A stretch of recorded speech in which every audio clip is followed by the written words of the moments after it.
Ahoj všichni, vítám vás u dalšího videa povídky. Předně bych se vám chtěl omluvit za to, že tento úvod bude trošku delší a trošku hořkosladký. Rád bych vám totiž přiblížil aktuální situaci a odpověděl na množící se dotazy, kam zmizela mlha. Předně se v komentářích pod videí začaly objevovat narážky na neoprávněné užití díla. Tyto byly následované výzvou překladatele mlhy o okamžité smazání videí s tím, že tyto videa způsobují značnou škodu. I když si o působení škody mohu myslet ze své osobní roviny cokoliv, všichni tito lidé měli pravdu, proto jsem výzvy uposlechl a videa do 24 hodin smazal. Může se velmi brzy stát, že budu nucen smazat i všechny ostatní. Zákony se mají dodržovat a tak toto bude poslední povídka od Stephena Kinga na tomto kanále. A co dál? Podkresová písnička v úvodech mých videí má název Back in the Saddle, tedy Zpátky v sedle, takže nekončím. Mám v hlavě několik nápadů, jak pokračovat, a to třeba volně dostupnými díly nebo fanfikcemi. Prostě něčím, co již nikomu nemůže vadit. A i když se následná změna zaměření kanálu i žánru čtení možná pár z vás nebude líbit, doufám, že se tu s většinou budu i nadále potkávat. Tím se dostáváme do finále. Užijte si poslední výlet do světa stvořeného Stephenem Kingem. Poslední povídku, jejíž mrazivá atmosféra i její název mají v kontextu situace hlubší význam. Toto již nebudou povídky od Stephena Kinga, ale já jsem pořád Martin. Mějte se krásně a slyšíme se mezi řádky.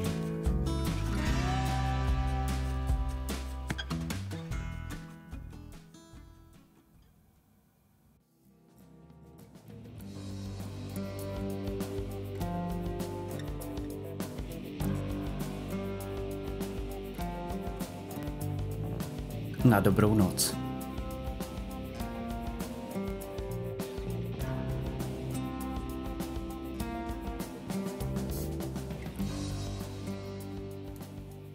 Bylo už 10:45 a Herb Tuuklander se právě chystal zavírat, když do Tuukyho baru, co leží v severní části Folmontu, vpadl ten chlápek ve fešáckém svrchlíku. Byl bílý jako kříďa a oči měl vyvalené. Bylo to 10. ledna, zrovna v době, kdy se většina lidí začíná pomalu směřovat s tím, kolik novoročních předsevzetí už porušili. A venku foukal setsakramentský vítr od severovýchodu. Než se setmělo, napadlo 15 centimetrů a od té doby pořád dál hustě a vytrvale sněžilo. Dvakrát jsme viděli, jak vysoko nad silnicí projíždí kolem nás v kabině obecního sněžného pluhu Billy Larrabee. A když šel kolem podruhé, Tuuky mu natočil pivo. Moje matka by tomu řekla projev dokonalého samaritánství. A Bůh ví, že dokud byla ještě naživu, prolila hrdlem pořádnou spoustu Tuukyho piva. Billy mu řekl, že na hlavní silnici se jim to zatím daří zvládat. Vedlejší silnice, že jsou ale nesjízdné a nejspíš zůstanou zavřené až do příštího rána. Rádio v Portlandu prorokovalo dalších 30 cm a vítr o rychlosti 20 metrů za sekundu, který bude vytvářet závěje. V baru jsme byli jen Tuuky a já. Poslouchali jsme, jak v okapech skučí vítr a dívali jsme se, jak rozfoukává plameny v krbu. Dej si panáka na dobrou noc, povídá Tuuky. Já už balím krám. Nalil mi skleničku, sobě taky. A právě v tom okamžiku se rozletěly dveře a dovnitř klopítavě vpadl ten cizí chlápek. Celý obalený sněhem až po ramena a vlasy, jako by se vyválel v práškovém cukru. Vítr za ním dovnitř foukl záclonu sněhu jemného jako písek.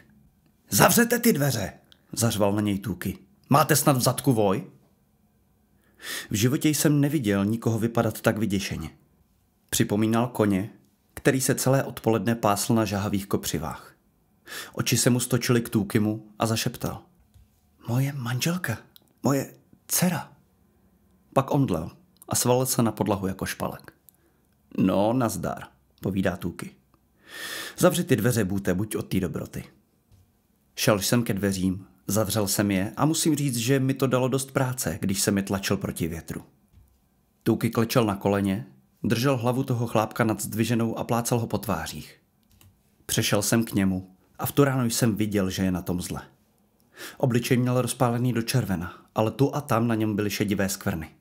A když někdo tak jako já prožil v Maine všechny zimy od té doby, co byl prezidentem Woodrow Wilson, tak ví, že takovéhle skvrny znamenají omrzliny. Omdlel, oznámil mi Tuuky. Přines prosím tě tu brandy, co je na polici za barem. Popadl jsem láhev a vrátil jsem se k němu. Tuki mezi tím chlápkovi rozepnul kabát. Začínal už přicházet k sobě, oči měl pootevřené a něco mumlal, i když tak tiše, že jsme mu nerozuměli. Nalej mi kalíšek, poručil Tuki. Jenom kalíček? Zeptal jsem se. Tahle kořalka je dynamit, povídá Tuki. Nemá cenu zahltit mu karburátor. Nalil jsem kalíšek a podíval jsem se na Tukiho. Rovnou do volátka, přikývl. Vlil jsem chlápkovi brandy do krku a následovala pozoruhodná podívaná. Celý se roztřásl a rozkašlal se. V obličeji ještě víc zrudl a víčka, která až do té doby měl jen na půl žerdi, vyletěla nahoru jako vytažené rolety. Trochu mi to nahnalo strach, ale Tuki ho jen posadil jako obrovské mimino a praštil ho dozad. Chlapek se začal dávit a Tuki ho praštil ještě jednou. Jen to nechte vevnitř, napomenul ho. Tahle brandy stojí Mailand. Chlápek ještě chvíli kašlal, ale už ne tak prudce. Poprvé za celou dobu jsem si ho pořádně prohlédl. Nepochybně městský týpek a nejspíš od někud jižně od Bostonu. Měl kozinkové rukavice, drahé, ale tenké, takže se dalo čekat, že další podobné šedobílé skvrny bude mít i na rukou a že bude zatracená klika, jestli nepřijde o pár prstů. Kabát měl elegantní, to se muselo přiznat. Byl bych se vsadil, že ho přišel nejméně na $300. Na nohou měl prťavé boty, které mu sahaly sotva pokotníky. A mě napadlo, v jakém stavu má asi prsty na nohou. Už je mi líp, prohlásil. No dobře, přikývl Tuki. Dokážete přejít k ohni? Moje žena a dcera, zajíkl se. Jsou tam venku v té bouřce. Podle toho, jak jste sem vletěl, jsem ani nepočítal, že by seděli doma a koukali na televizi, ujistil ho Tuki. Ale to nám zrovna tak můžete povědět u krbu jako tady na podlaze. Popadni ho, Bůte. Postavil se na nohy, ale tiše přitom zasténal a ústa se mu bolestivě skřivila. Znova jsem pomyslel na jeho prsty na nohou a strašně by mě zajímalo, proč Bůh považoval za nutné stvořit idioty z New Yorku, co chtějí jezdit autem po jihu Maine zrovna uprostřed toho nejhoršího severovýchodního blizzardu. A napadlo mě, jestli jeho manželka a holčička mají nějaké teplejší oblečení. Teplejší než on.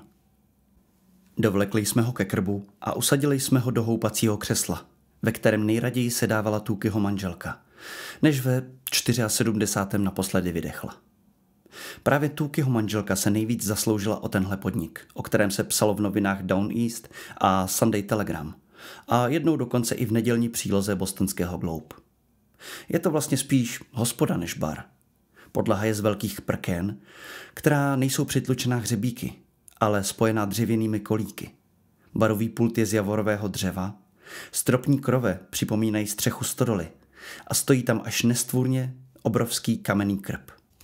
Když vyšel ten článek v Down East, začaly se Tukiho manželce honit hlavou nejrůznější nápady a chtěla podnik přejmenovat na Tukiho hostinec nebo Tukiho restaurant.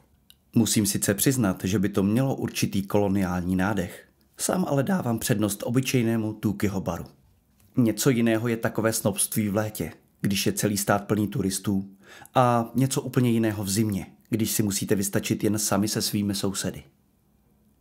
A zažil jsem spoustu zimních nocí podobné téhle, které jsme strávili o samotě jen já a Tuki a popíjeli jsme s kockou, nebo třeba jen pár piv. Moje Viktoria odešla k pánu v 73. a Tukiho bar byl útulkem, kam jsem mohl zajít a kde bylo dost hlasů překřikujících neustálé tikání hodin, odměřujících čekání na smrt.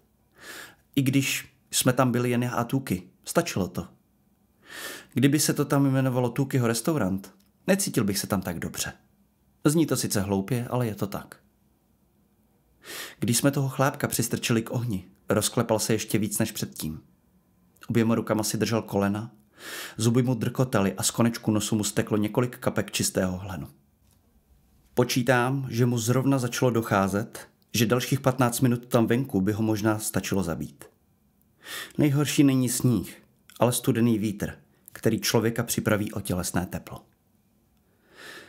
Kde jste odbočili ze silnice? Zeptal se ho Tuki. 10 kilometrů jižně odsud, odpověděl. Podívali jsme se s Tukim na sebe a mě z nenadání polila zima. Cítil jsem mráz po celém těle. Víte to určitě, ujišťoval se Tooky. To jste šel 10 kilometrů sněhem? Přikývl. Když jsme projížděli městem, podívali jsem se na tachometr. Dostali jsme instrukce, kudy máme jet. Jeli jsme na návštěvu k manželčině sestře do Cumberlandu. Ještě nikdy jsem tam nebyl. My jsme jeli z New Jersey. Z New Jersey. Jestli chcete najít ještě většího idiota než chlapa z New Yorku, hledejte ho v New Jersey. Určitě to bylo 10 kilometrů, přesvědčoval se ještě jednou Tooky. Jo, určitě.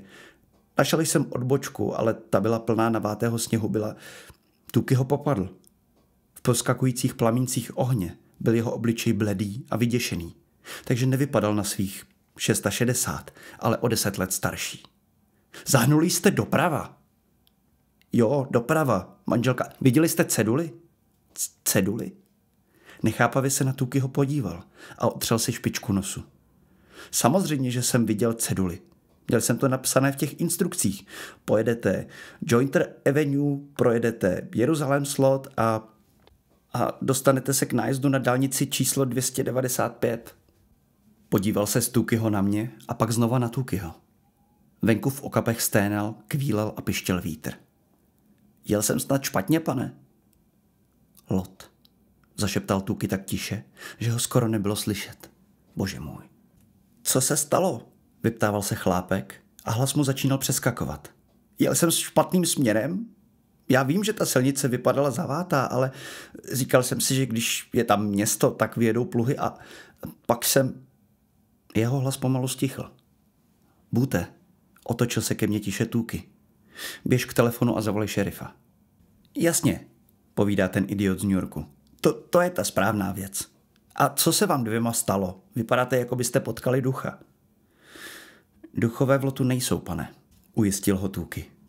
Řekli jste jim, aby nevystupovali z auta? Samozřejmě, přikývl ublíženě. Jsem přece blbec. To podle mě nebylo ani zdaleka jisté.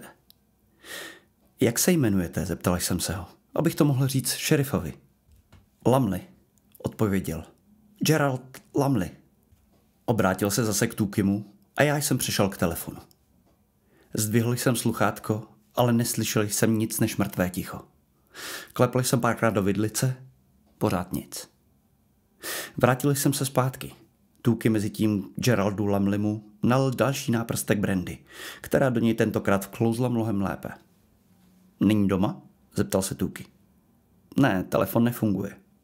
Zatraceně, zaklal Tooky a pak jsme se na sebe podívali. Vítr venku ještě zesílil a hnal sníh proti oknům. Lumley pohlédl z Tookyho na mne a zase zpátky. Co se děje? Co pak ani jeden z vás nemá auto? Jeho hlas už byl zase plný nervozity. Museli nechat běžet motor, aby fungovalo topení. Měli jsme asi jen 1/4 nádrže benzínu a trvalo mi 1,5 hodiny, než jsem... Proč mi sakra neodpovídáte? Vstal a popadl Tookyho za košili. Poslyšte, pane, povídá Tooky. Mám dojem, že byste udělal líp, kdybyste myslel hlavou a ne tou rukou. Lumley se podíval na svou ruku, pak na Tookyho a pustil ho. Maine, zasyčel a znělo to jako ta známá nadávka něčí matce. Jak chcete, přikývl. Kde je nejbližší benzínová pumpa? Tam musí mít odtahové auto. Nejbližší benzínová pumpa je ve Falmouth Center, řekl jsem. To je odsud po silnici 5 kilometrů. Díky. Kývl s nádechem ironie, zamířil ke dveřím a zapínal si kabát. Jenže bude mít zavřeno, dodal jsem. Pomalu se otočil a podíval se na nás. Co to povídáte, dědo? Snaží se vám vysvětlit, že ta pumpa ve Falmouth Center patří Billymu Larrabieovi a že Billy je venku s pluhem. Vy blázne zatracená, povídá Tooky trpělivě. Tak pojďte zpátky a posaďte se, než si uženete kýlu. Vrátil se a tvářil se nevěřícně a vyděšeně. Chcete říct, že nemůžete, že není nic? Vůbec nic vám nechci říct, ocekl Tooky. Zatím mluvíte jenom vy a kdybyste na chviličku držel klapačku, mohli bychom si to promyslet. Co je to za město ten Jerusalem Slot, zeptal se. Proč byla ta silnice zavátá a proč nikdy nesvítilo žádné světlo? Jeruzalém Slot před 2 lety vyhořel, oznámili jsem mu. A už se tam znova nestavilo? Vypadal, jako by tomu nechtěl věřit. Už to tak vypadá. Přikývl jsem a podíval jsem se na Tukiho. Tak co s tím uděláme? Tam venku je nechat nemůžeme, zabručel. Přešel jsem k němu blíž. Lamlipou došel k oknu a díval se do zasněžené noci. Co když už je dostali? Zeptal jsem se. To se mohlo stát, přisvědčil. Jenže to nevíme jistě. Bibli mám na polici. A co ty? Pořád ještě nosíš to papežský znamení? Vytáhl jsem spod košile krucifix a ukázal jsem mu ho. Narodil jsem se a byl jsem vychovaný v kongregacionalistické víře. Ale většina lidí, kteří žijí v okolí Lotu, u sebe něco takového nosí. Krucifix, medailonek svatého Krištofa, růženec nebo něco podobného. Protože před 2 lety, během jediného pochmurného říjnového měsíce, se Lot změnil v cosi ošklivého. Občas, pozdě večer, když se kolem Tukiho krbu shromáždilo jenom pár štamgastů, se o tom všichni rozhovořili. Vlastně o tom spíš mluvili jen nepřímo, v náznacích. Abyste totiž chápali, obyvatelé Jeruzalémslotu se začali ztrácet. Nejdřív jenom pár, potom zase pár dalších a nakonec jich byla pěkná řádka. Na školách se přestalo učit a město bylo většinu roku prázdné. Samozřejmě, že se tam i pár nových přistěhovalo. Většinou to byli ale zatracení blázni z jiných států, jako tenhle výstavní kousek tady. Nejspíš je tam přilákali nízké ceny nemovitostí. Dlouho tam ale nevydrželi. Většina z nich se odstěhovala měsíc nebo 2 potom, co tam přišli. A ostatní? Ti prostě zmizeli. A potom město vyhořelo do základu. Bylo to koncem dlouhého suchého podzimu. Říká se, že požár vypukl někde u Marstenova domu na kopci, nad Jointer Avenue. Do dnešního dne ale nikdo doopravdy neví, co ho vlastně způsobilo. Požár tam neovladatelně zuřil celé 3 dny. Potom se na nějakou dobu situace zlepšila. Jenže později to začalo znova. Jenom jednou jsem slyšel, že někdo řekl nahlas slovo upíři. Jistý blázen jménem Richie Messina, co jezdil s náklaďákem pro celulózku u silnice na Freeport. Byl ten večer u Tukiho a měl už pořádně nakoupeno. Ježíši Kriste, zařve najednou tenhle kořela, vyskočí a v těch svých vlněných kalhotách, kostkované košili a vysokých kožených botách vypadá skoro na 3 metry. To jste všichni takový poserové, že se to bojíte říct? Upíři. To si všichni myslíte, nemám pravdu? Kriste, Pane na nebesích, i s panenkou Marií Sedmibolestnou. Jste jako banda kluků, co jim nahnal strach nějaký film. Víte, co tam v Salemslotu je? Mám vám to říct? Mám vám to říct? Jen nám to řekni, Richie, povídá Tuki. V celém baru zavládlo hrobový ticho. Bylo slyšet jen praskání ohně a zvenku tiché šumění listopadového deště padajícího tmou. Máš slovo. Není tam nic jiného než docela obyčejná smečka z divočelých psů, vykřikuje Richie Messina. Tak je to. Psy a potom ještě spousta starých bab, co si s gustem vyprávějí strašidelné historky. Zatraceně za $80 bych vylez na ten kopec a přespal bych ve zbytku toho prokletýho domu, co vám všem nahání takovou hrůzu. No, co tomu říkáte? Chcete se mnou někdo vsadit? Nikdo ale nechtěl. Richie se rád vytahoval a mýval ošklivou opici. A kdyby se mu něco stalo, nikdo by pro něj neuronil slzu. Nikdo z nás ale nebyl ochoten poslat ho posetmění do Salemslotu. Můžu se na vás všechny vysrat, povídá Richie. Mám v kufru v Chevroletce brokovnici a ta zastaví všechno ve Fulmontu, v Cumberlandu nebo třeba v Jeruzalémslotu. A taky, že tam pojedu. Vypadl z baru, práskl za sebou dveřmi a po jeho odchodu dlouhou chvíli nikdo neřekl ani slovo. Potom se nesmírně tiše ozval Lemont Henry. Svatý Bože, tak Richieho Messinu už v životě nikdo neuvidí. A Lemont, kterého od narození vychovávali jako metodistu, se pokřižoval. Až vystřízlivý, tak si to rozmyslí, řekl Tuki. Ale hlas mu zněl nejistě. Ještě před zavírací hodinou bude zase tady a bude dělat, že to nemyslel vážně. Jenže tentokrát měl Lemont pravdu, protože Richieho už doopravdy nikdy nikdo neviděl. Jeho manželka řekla státním poldům, že podle jejího názoru odjel na Floridu, aby utekl před mafiánskými výběrčími dluhů. V očích jste jí ale mohli vidět pravdu. Ve vylekaných a chorobných očích. Nedlouho potom se odstěhovala na Rhode Island. Možná si myslela, že někdy za temné noci si pro ní Richie přijde. A já bych rozhodně netvrdil, že se to nemohlo stát. Teď se na mě Tookie koukal a já se zase koukal na něj, když jsem si zastrkoval krucifix zpátky pod košili. Ještě nikdy v životě jsem si nepřipadal tak starý a vyděšený. Nemůžeme je tam venku nechat, Bute, opakoval Tookie. Jo, já vím. Ještě chvilku jsme se na sebe dívali a potom Tookie natáhl ruku a popadl mě za rameno. Jsi prýma chlap, Bute. To stačilo, aby se mi vrátila trocha sebevědomí. Vypadá to, že když překročíte 70, začnou lidé zapomínat, že jste nebo jste býval chlap. Tookie přešel k Lumleyovi a řekl: Mám malý nákladák s náhonem na všechny 4 kola. Vyjedu s ním ven. Pro Krista pána člověče, proč jste to neřekl dřív? Prudce se otočilo od okna a vztekle na Tookieho zíral. Proč jste se nejdřív musel 10 minut vykrucovat? Tookie velice tiše odpověděl. Zavřete klapačku, pane. A kdyby se vám ji náhodou chtělo otevřít, tak si vzpomeňte, kdo uprostřed zatraceného blizzardu zabočil na neprotaženou silnici. Lumley otevřel ústa, ale pak se rozmyslel a nic neřekl. Tváře mu zrudly jako rajčata. Tookie odešel, aby vyjel s nákladákem z garáže. Nahmátal jsem pod barem jeho plochou chromovou láhev a nalil jsem jí plnou brandy. Měl jsem pocit, že než noc skončí, budeme ji potřebovat. Blizzard v Maine. Už jste někdy něco takového zažili? Sníh padá tak hustě a tak jemně, že vypadá jako písek.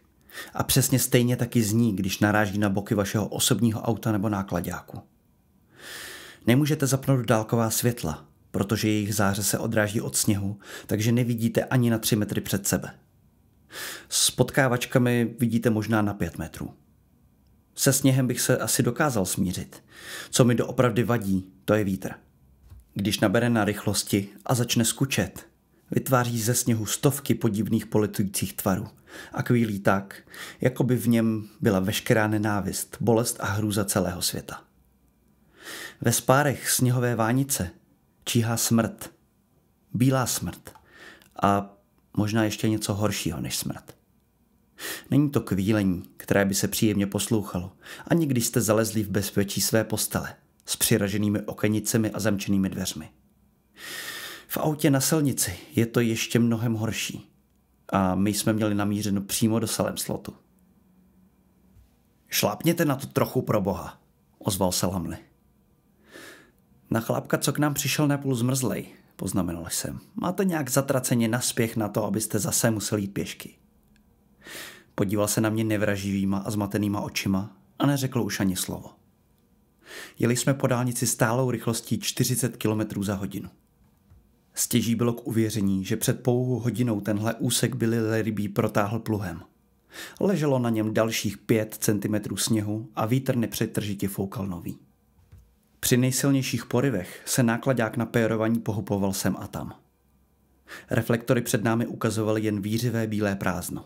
Nepotkali jsme v protějším směru jediné auto. Asi po 10 minutách Lumley vyděšeně vyjekl. Hej, co to bylo? Ukazoval ven okénkem na mé straně. Já jsem se do té doby díval přímo před sebe. Otočil jsem se a o zlomek sekundy jsem to propásl. Zdálo se mi, že vidím za autem mizet jakousi přihrbenou postavu splývající se sněhem. Možná ale byla jen dílem mé představivosti. Co tam bylo? Jelen? Zeptal jsem se. Nejspíš ano, povídá a hlasem mu třásl. Ale ty oči vypadaly jako červené. Podíval se na mě. Jelení oči vypadají v noci červeně? Skoro to znělo, jako by prosil, abych přisvědčil. Můžou mít jakoukoliv barvu. Ujistil jsem ho a přitom jsem si pomyslel, že je to sice možná pravda, že jsem ale pod mě viděl spoustu jelenů ze spousty různých aut a v životě jsem se nesetkal s očima, které by svítily červeně. Tookie neřekl nic. Asi po dalších 15 minutách jsme dojeli k místu, kde sněžný val po pravé straně silnice nebyl tak vysoký, protože pluhy mají nařízeno zdvihnout radlici o kousek výš, když projíždějí křižovatkou. Tohle vypadá jako ta odbočka, na kterou jsme zajeli, prohlásil Lumley nepříliš jistým hlasem. Nevidím sice ten ukazatel. Je to ona, odpověděl Tuki. I on sám mluvil zcela nezvyklým hlasem. Prostě nevidíte vrcholek sloupu. Ach, tak, jasně. Zdálo se, že se Lamliovi ulevilo. Poslyšte, pane Tuklandere, omlouvám se, že jsem tam u vás byl takový podrážděný. Byl jsem promrzlý a dělal jsem si starosti a sám sebe jsem proklínal jako úplného pitomce a chtěl bych vám oběma poděkovat. Počkejte s tím děkováním Bootovi a mně, dokud je nebudeme mít v tomhle autě, zarazil ho Tuki. Zapnul náhod na všechna 4 kola malého nákladáku, prorazil sněhový val a vyjel na Jointer Avenue, která vede lotem a pokračuje k dálnici číslo 295. Z blatníku vyletoval do výše sníh. Zadek vozu se pokoušel o kousek ustřelit, jenže Tuk jezdil ve sněhu už nepočítanou řadu let. Chvíli otáčel volantem, něco si s autem povídal a pak jsme jeli dál. Ve světle reflektorů jsme čas od času viděli téměř neznatelné stopy jiných pneumatik, které tam zanechalo Lamliho auto a které se vždycky po chviličce ztratily. Lamli byl nakloněný dopředu a rozhlížel se po svém autě. A z ničeho nic Tuki promluvil. Pane Lamli, co je? Otočil se a podíval se na Tukiho. Když přijde na Salem Slot, jsou lidi v tomhle kraji tak trochu pověrčiví, povídá Tuki docela normálním hlasem. Já jsem ale viděl hluboké vrásky duševního vypětí kolem jeho úst a všiml jsem si, jak jeho oči těkají ze strany na stranu. Pokud bude vaše rodina v autě, tak je všechno v pořádku.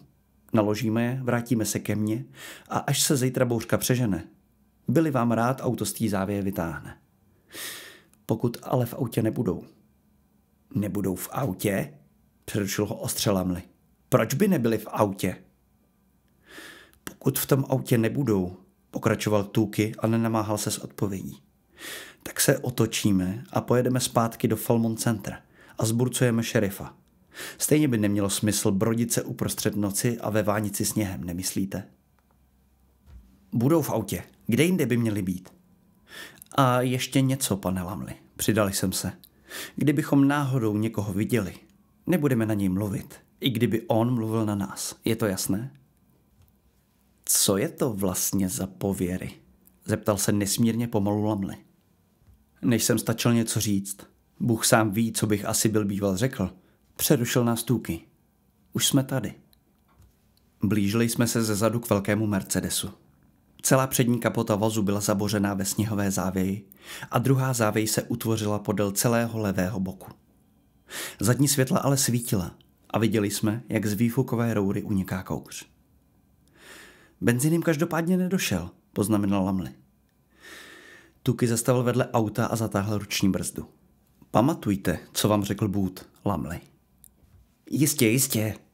Nemyslel ale na nic jiného, než na svou ženu a dceru. Nechápu taky, jak by mu to někdo mohl mít za zlé. Jsi připravený, Boote? Zeptal se mě Tuki. Upřeně se na mě podíval odhodlanýma očima, šedavě světelkujícíma v záři světla palubní desky. Snad ano, přikývil jsem. Všichni 3 jsme vystoupili a vítr se do nás opřel a začal nám metat sníh do obličeje. Lamle byl první, šel sehnutý proti větru a jeho fešácký svrchlík za ním vlál jako plachta.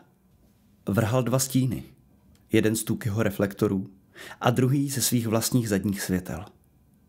Za ním jsem šel já a Tuki byl krůček za mnou. Když jsem došel ke kufru Mercedesu, Tuki mě zadržel. Nech ho bejt, vybídl mě. Jenny, Franci, zavolal Lamli. Je všechno v pořádku?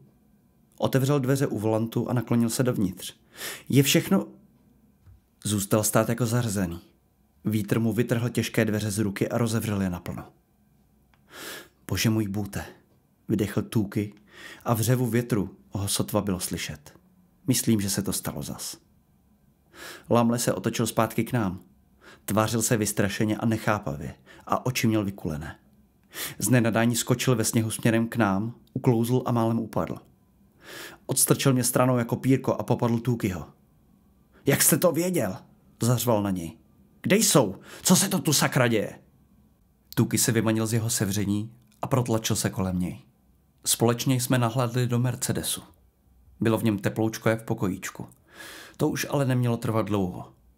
Malá jantarově žlutá kontrolka signalizující docházející palivo nepřetržitě svítila. Na podlaze pod sedadlem spolujezdce ležela panenka Barbie a na zadním sedadle byla hozená zmačkaná dětská lyžařská větrovka. Tuky si zakryl obličej rukama a pak náhle zmizel. Lamli ho popadl a odstrčil ho přímo do závěje. Obličej měl bledý a strhaný. Rty se mu pohybovaly, jako by kousl do něčeho kyselého, co mu tak stáhlo ústa, že to nedokázal vyplivnout. Sáhl dovnitř a chytil větrovku. Franciina bunda, zašeptal strnule a pak hlasitě zařval. Franciina bunda! Otočil se a drželi před sebou za malou kapuci limovanou kožešinou. Nechápavě a nevěřícně na mě pohlédl. Nemůže být přece venku bez bundy, pane Bute, vždyť by zmrzla. Pane Lamli, klopítavě kolem mě proběhl, v ruce stále držel větrovku a volal. Francie, Jenny, kde jste? Podal jsem Tukimu ruku a vytáhl jsem ho na nohy. Na mě se vykašli, povídá. Musíme ho chytit, Bute. Rozběhli jsme se za ním, jak nejrychleji jsme mohli, což nebylo nějak zvlášť rychle, protože sníh nám místy sahal až po pás. Pak se ale Lamli zastavil a my jsme ho dohnali. Pane Lamli, začal Tuky a položil mu ruku na rameno. Tudy, prohlásil Lamli. Tudy šli, podívejte. Podívali jsme se dolů. Stáli jsme v jakési prohlubenině, takže jsme byli částečně chráněni před větrem. Na zemi byly vidět dvoje stopy, jedny velké a jedny malé, které se právě plnily sněhem. Kdybychom přišli o 5 minut později, byli by už pryč. Vyrazil se skloněnou hlavou kupředu a Tuky ho zadržel. Ne, nedělejte to, pane Lamli. Lamli otočil strhanou tvář k Tukimu a sevřel ruku v pěst. Rozmáchl se, ale něco v Tukyho obličeji způsobilo, že zaváhal. Pohlédl z Tukyho na mě a pak zase zpátky. Zmrzne, prohlásil, jako kdybychom byli párek připitomnělých kluků. Co pak to nechápete? Nemá na sobě bundu a je jí teprve 7. Můžou být kdekoliv, přesvědčoval ho Tuky. Tyhle stopy nemůžete sledovat. V příští závěji se vám ztratí. Tak co navrhujete? Zaječel Lamli vysokým, historickým hlasem. Když pojedeme zpátky na policii, tak zatím zmrznou. Francie i moje žena. Možná už zmrzli, povídá Tuky. Podíval se Lamli mu do očí. Pokud se jim nestalo něco horšího. Co tím myslíte? Zašeptal Lamli. Tak mi to řekněte rovnou zatraceně. Řekněte mi to. Pane Lamli, vysvětloval Tuky. V lotu je totiž něco, co... Byl jsem to ale já, kdo to nakonec řekl naplno. Kdo řekl to slovo, které jsem ze svých úst nikdy nečekal. Upíři, pane Lamli. Jeruzalém slot je plný upírů. Počítám, že nám to sotva budete věřit. Díval se na mě, jako bych najednou zezelenal. Cvoci, zašeptal. Jste párek cvoků. Potom se otočil, přiložil si dlaně k ústům a zahulákal. Francie, Jenny! Začal se znova prodírat závějemi. Sníh mu dosahoval až k fešáckému svrchlíku. Podíval jsem se na Tukyho. Co uděláme teď? Půjdeme za ním, povídá Tuky. Vlasy měl sněhem přilepené klepce, takže vážně trošičku vypadal jako cvok. Nemůžeme ho tady jen tak nechat. Ty bys to dokázal, Bute? Ne, povídám já, to asi ne. Takže jsme se brodili sněhem za Lamlem, jak to nejlíp šlo. Ten před námi ale získával čím dál větší náskok. Byl ještě mladý a plný síly.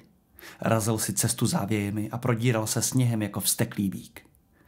Moje artritické klouby mě začaly pekelně bolet, takže jsem se díval na nohy a říkal si. Ještě kousek, jen ještě kousíček.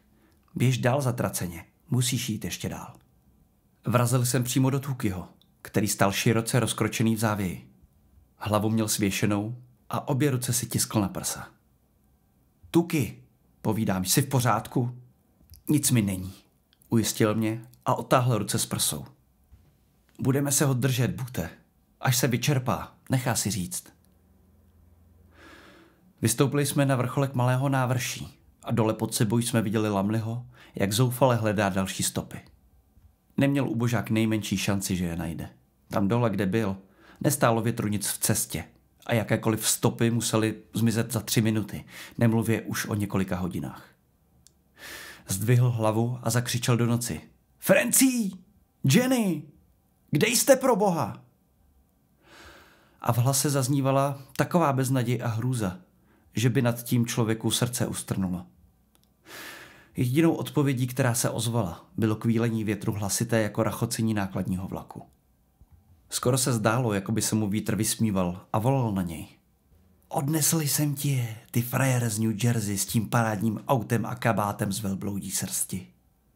Odnesl jsem ti je a zavál jsem jejich stopy. A do rána je budu mít tuhé a studené jako 2 jahůdky v mrazáku. Lamli, snažil se Tookie překřičet řev větru. Poslouchejte, možná, že nevěříte na upíry, na strašidla a nic takového. Tomuhle snad ale věříte. Jenom jim to zhoršujete. Musíme dojet pro... Jenže pak se doopravdy ozvala odpověď. Z temnoty se ozval hlas, podobný cinkajícím stříbrným zvonkům. A moje srdce stuhlo jako ku sledu. Jerry? To jsi ty, Jerry? Lamli se při zvuku jejího hlasu prudce otočil. A pak se objevila ona. Tiše jako duch se nořila z temných stínů malého lesíku. Na první pohled to byla žena z velkého města. A hned v tom okamžiku mi připadala jako to nejkrásnější stvoření, jaké jsem kdy viděl. Měl jsem pocit, jako bych chtěl jít k ní a říct jí, jakou mám radost, že se jí přece jen nic nestalo. Měla na sobě takový tlustý zelený pullover. Jestli se nemýlím, tak se tomuhle oblečení říká poncho. Vlál kolem ní do všech stran a její tmavé vlasy se v tom divokém větru klikatily jako pramínky vody v prosincovém potůčku těsně před tím, než je zimní mrazy zavřou a schovají pod ledovou pokrývkou.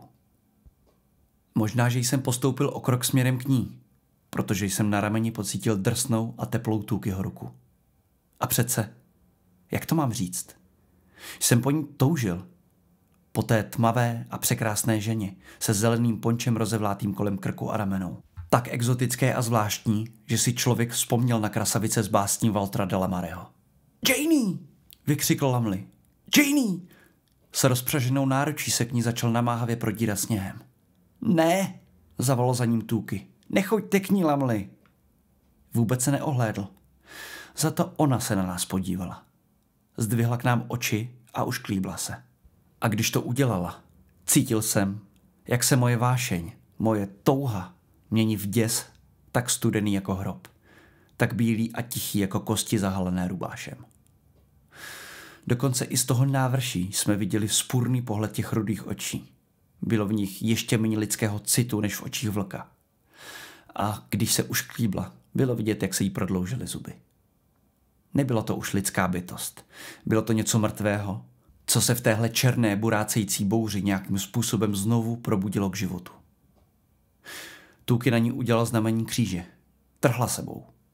A pak se na nás zase zašklebila. Byli jsme moc daleko a možná jsme měli moc velký strach. Zaraz to, zašeptal jsem. Nemůžeme to zarazit. Už je pozdě, Bute, povídá ponuře Tookie. Lamli už dorazil až k ní. Celý pokrytý sněhem vypadal sám jako nějaký duch. Vztáhl k ní ruce a pak začal křičet. Do smrti budu ve snu slyšet ten řev. Jak ten člověk křičí jako děcko, které trápí noční můra. Pokusil se před ní couvnout, ale její dlouhé, nahé paže, bílé jako okolní sníh, vyrazily jako 2 hadi a přitáhli si ho. Viděl jsem, jak naklání hlavu a pak vyráží proti němu. Bute, ozval se chraplavě Tookie. Musíme odtud zmizet. A tak jsme utekli. Někdo by možná řekl, že jsme utíkali jako krysy, jenže ten někdo tam tehdy v noci nebyl. Prchali jsme zpátky ve vlastních stopách, padali jsme a zase se zdvihali. Klouzali jsme a namáhavě jsme udržovali rovnováhu. V jednom kuse jsem se ohlížel přes rameno, abych se přesvědčil, jestli za námi neběží ta žena.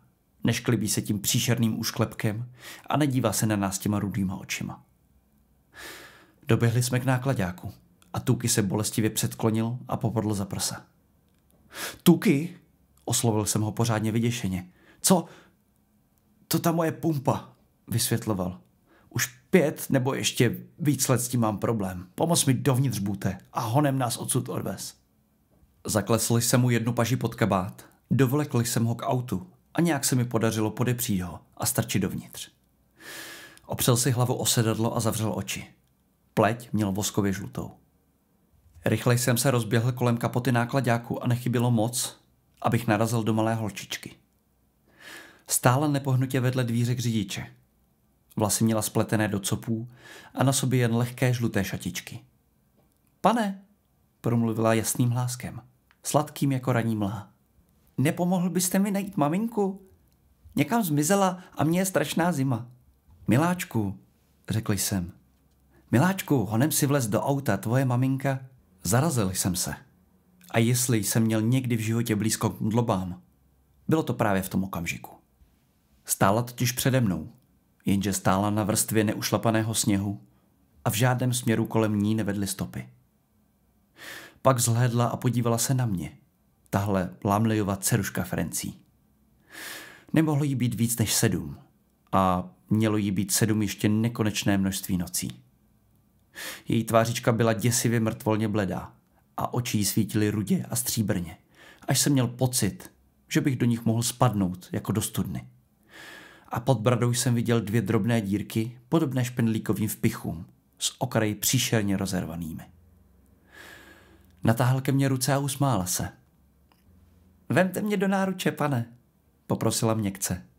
Chci vám dát pusu a pak mě můžete vzít k mamince. Nechtěl jsem to udělat, ale nedokázal jsem se tomu ubránit. S rozpřaženou náručí jsem se k ní sklonil. Viděl jsem, jak otvírá pusu. V růžovém kroužku jejich rtů jsem viděl drobné, ostré zoubky. Po bradě jí sklouzlo něco stříbřitě zářivého a já jsem si smatnou, vzdálenou a neosobní hrůzou uvědomil, že slintá nedočkavostí. Její malé ručičky mě objely kolem krku a já jsem si pomyslel, no co, třeba to nebude tak strašné. Nebude to tak strašné, třeba to nakonec nebude ani taková hrůza, když v tom z náklaďáku vyletělo něco černého a udeřilo jí to do prsou. Vyvalil se chomáč podivně páchnoucího kouře, následovaný oslnivým zábleskem, který v příštím okamžiku zmizel. A pak přede mnou holčička se vzteklým syčením couvla. Tvářičku měla skřivenou v ohavnou masku zlosti, nenávisti a bolesti. Otočila se ke mně bokem a pak byla pryč. V jednom okamžiku stála přede mnou a v příštím tam byl jen vířivý chumel sněhu, který nezřetelně připomínal tvar lidského těla. Potom ho vítr rozehnal po okolních polích. Pukte, zašeptal Tuki, tak už si pospěš. A já jsem si pospíšil. I v tom spěchu jsem ale stačil zdvihnout předmět, který hodil po té holčičce z pekla. Bibli po své matce. Tohle všechno se stalo už před delší dobou. Dneska jsem o pár let starší a to už jsem tehdy nebyl žádný zajíc. Jsou to 2 roky, co Tuki zemřel. Odešel klidně ve spánku. Barry je pořád tam, kde byl. Koupil ho nějaký chlapík s manželkou z Waterville. Je to docela příjemný párek a nechali všechno v podstatě tak, jak bylo. Moc často už tam ale nechodím. Když už je Tuki v pánu, není to nějak ono. Situace v Salem Slotu je prakticky pořád stejná jako dřív. Auto toho chlápka Lamleyho našel druhý den šerif bez benzínu a s vybitou baterií. Tuki ani já jsme mu k tomu nic neřekli. Čemu by to prospělo? A vždycky jednou za čas tam někde zmizí nějaký stopař nebo výletník. Najde se jen jeho baťoch nebo bržovaná knížka celá nasáklá deštěm nebo nějaké jiné pozůstatky. Lidé sami se ale nenajdou nikdy. Pořád ještě se mi občas zdává o té bouřlivé noci, když jsme se tam vypravili. Ani ne tak o té ženě, jako spíš o holčičce a o tom, jak se usmívala, když vztáhla ruce, abych ji mohl vzít do náruče. Aby mi mohla dát pusu. Jsem už ale starý a brzy přijde čas, kdy ty sny skončí. Možná, že při nějaké příležitosti budete i vy sami projíždět Jižní Maine. Je to docela hezký kraj. Třeba se dokonce zastavíte na skleničku v Tukiho baru. Příjemný podnik. Nechali mu původní jméno. Vypijete si svůj drink a jestli vám můžu radit, pokračujte pak rovnou dál na sever.